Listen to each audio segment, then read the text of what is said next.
together. So, let's get straight to it.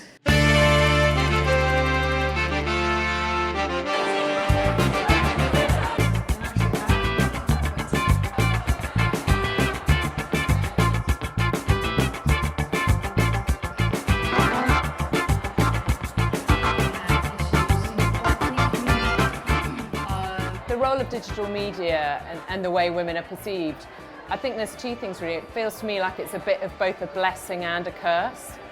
So compared to when I was growing up, what you can see is there's just incredible access to role models, information, inspiration, stories.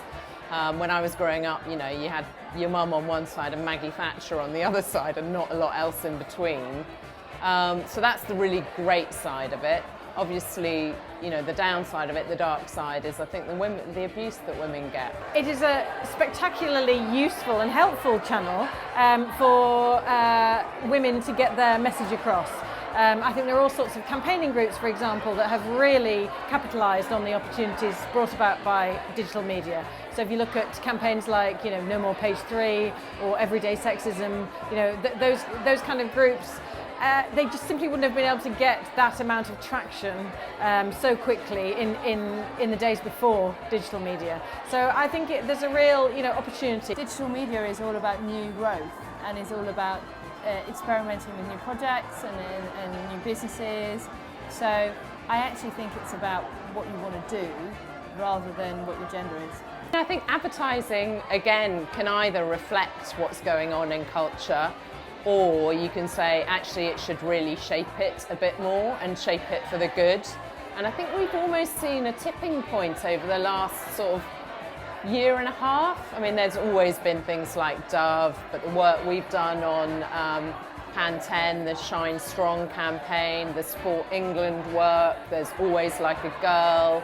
There's suddenly been a whole array of campaigns that have come out in the last couple of years, which I think actually start to shape things and actually start to challenge some of those prejudices. Where it's less positive, I suppose, from a gender point of view, is that as an industry, it still tends to be even more male-dominated than, you know, particularly at the top, than the rest of the advertising industry. I think it's because of the slightly techie nature of a lot of the businesses. It means that, you know, the entrepreneurs at the head of the company and, you know, some of the real, you know, senior people is very dominated by men.